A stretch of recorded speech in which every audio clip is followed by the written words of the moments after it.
নমস্কার বন্ধুরা, আমি শিখা মণ্ডল। আমার ইউটিউব চ্যানেলে সকল বন্ধুকে সুস্বাগত। তো আজকে আবার একটা একদম নতুন রেসিপি নিয়ে চলে আসলাম। তো এই যে দেখতে পাচ্ছ, এটা পেঁপে। তো পেঁপের কোনো দিন তোমরা কি চানাচুর খেয়েছো? তো দেখো, চলো সাথে থাকো। আজকে আমরা পেঁপের চানাচুর তৈরি করব। তো প্রথমে আমরা পেঁপেটাকে কেটে নিচ্ছি। এই যে দেখো, পেঁপেটাকে এইভাবে কেটে নিলাম। এবার খোলাটা ছাড়িয়ে নেবো।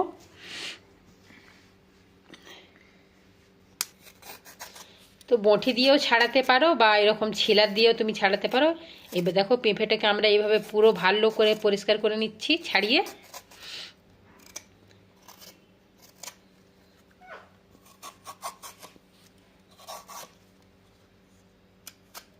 তো এখানে দেখো, পেঁপেটাকে আমরা খুব ভালো করে ছাড়িয়ে নিয়েছি, ছাড়িয়ে আর ধুয়ে নিয়েছি। এই যে দেখতে পাচ্ছ, খুব ভালো করে ভিতরে বাইরে ভালো করে পরিষ্কার করে দিয়েছি। তারপরে এবার আমরা নিচ্ছি একটা গ্রেটার। এই যে এই ধরনের, তোমরা এইটা না থাকলে তোমরা হাত দিয়েও পাতলা পাতলা করে বঁটি দিয়েও কেটে নিতে পারো। তো একটা এই গ্রেটারে করে এবার এইগুলোকে আমরা ছোট ছোট করে নিচ্ছি। দেখো, আমরা যেইভাবে ঘষছি ঠিক এইভাবেই ঘষে ঘষে পাতলা পাতলা করে পেঁপেটাকে বের করে নিতে হবে। এই যে দেখতে পাচ্ছ।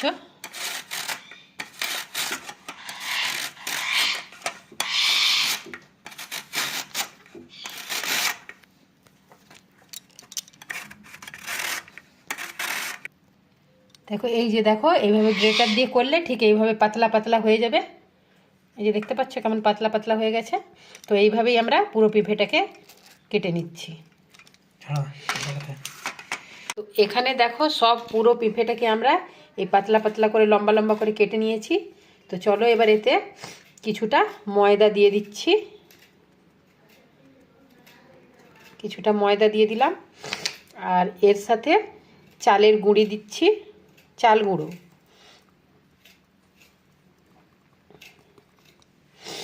এবার এটা একটু ভালো করে মাখিয়ে নিচ্ছি। এই যে এইভাবে দেখো, হালকা হালকা করে। এতে পেঁপেতে তো অনেক জল থাকে, এই ময়দাটা আর চাল গুঁড়োটা দিলে কি হয়, কি জলটাও টেনে নেয় আর একটু ভালো বেশ কুড়কুড়ে হয়।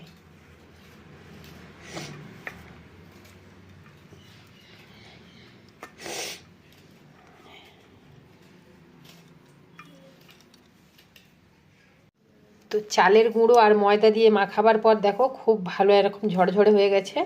জলটা টেনে নিয়েছে এই ময়দাতেই, দেখতে পাচ্ছ।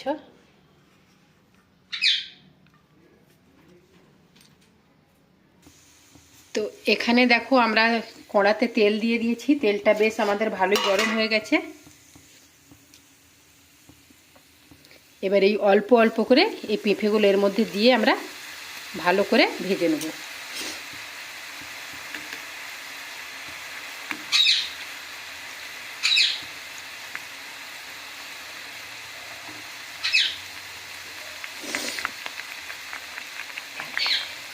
এই যে দেখো, একটাও জড়াচ্ছে না, দেখতে পাচ্ছ একদম পুরো সব ফ্রেশ আছে।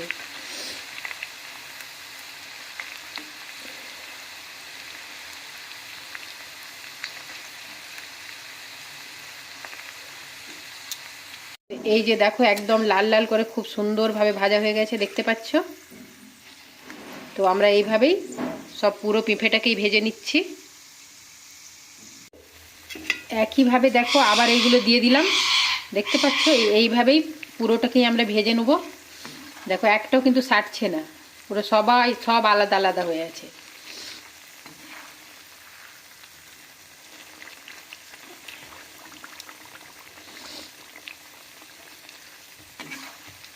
আঁচটা খুব বেশি কম রাখলেও হবে না, খুব বেশি রাখলেও হবে না, মিডিয়ামে রাখবে। রেখে এগুলোকে ছেঁকে নেবে।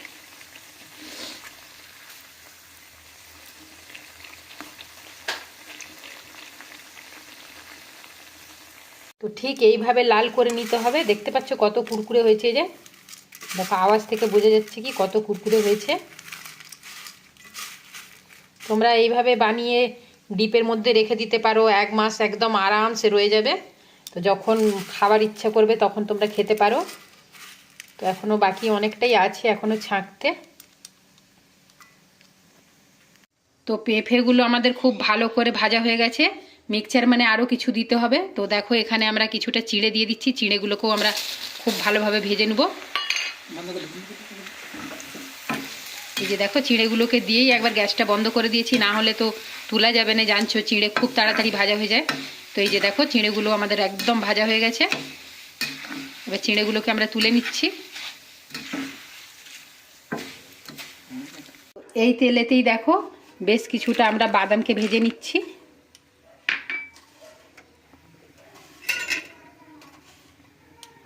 আর বেশ কিছুটা কাঁচা পাকা লঙ্কা দিয়ে দিচ্ছি। এই লঙ্কাগুলো দিয়ে রাখলেও তোমার মিক্সচার অনেক দিন থাকবে আর বেশ একটু ঝালঝাল মুখরোচক হবে। দেখো এতে লঙ্কাগুলো দিয়ে ভেজে নিচ্ছি ভালো করে।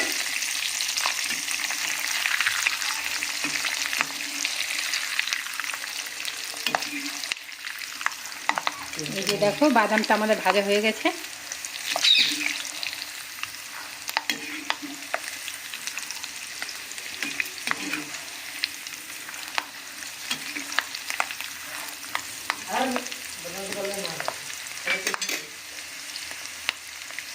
এই তেলেতেই বেশ কিছুটা কারি পাত্তা আমরা দিয়ে দিচ্ছি। কারি পাত্তাটাকেও খুব ভালো করে ভাজা করে নেব।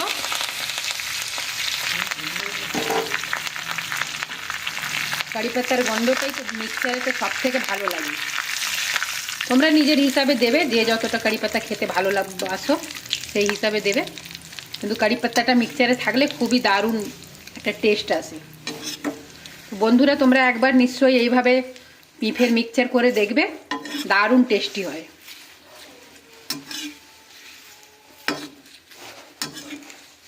আমি মাঝে মাঝে এইসব করতে থাকি, বাচ্চারা সবজি খেতে চায় না বলে, তো ভাবলাম আজকে একটু ভালো করে বানিয়ে তোমাদের সাথে একটু শেয়ার করি। এখানে দেখো কারি পাত্তাটা আমাদের খুব ভালোভাবে ভাজা হয়ে গেছে। এই কারি পাত্তাটাকেও আমরা তুলে নিচ্ছি। তো এখানে দেখো পিঁপের একদম মুখরোচক মিক্সচার এটা হয়ে গেছে। এই যে ছেঁকে নিয়েছি এইগুলো, আর তার সাথে এই যে এখানে চিড়ে আর বাদাম ভেজেছি, আর দেখেছো এই যে এখানে কারি পাত্তাটাকেও ভেজে নিয়েছি। কারি পাত্তাটা একটু বেশি লাল হয়ে গেছে, তোমরা একটু সবুজ রাখবে, তাহলে বেশি একটু গন্ধটা ভালো আসবে। একটু আমারটা বেশি লাল হয়ে গেছে। তো চলো এবার এই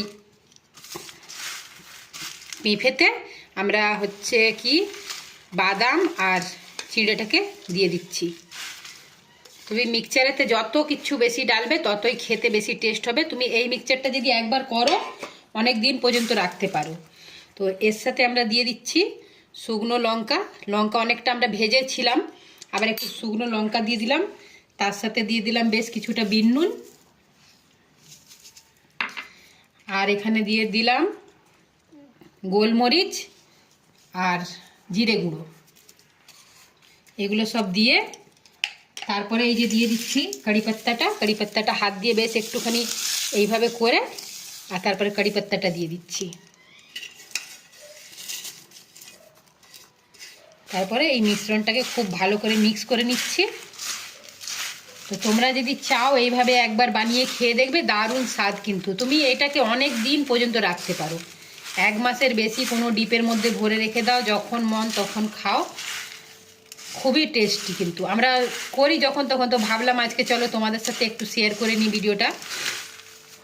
তো বন্ধুরা এতক্ষণ পাশে থেকে ভিডিওটা দেখার জন্যে সকল বন্ধুকে অনেক অনেক ধন্যবাদ। তো তোমরা সবাই ভালো থেকো, সুস্থ থেকো। আবার কোনো নতুন ভিডিওর সাথে দেখা হবে তোমাদের সাথে। ততক্ষণের জন্য বাই বন্ধুরা।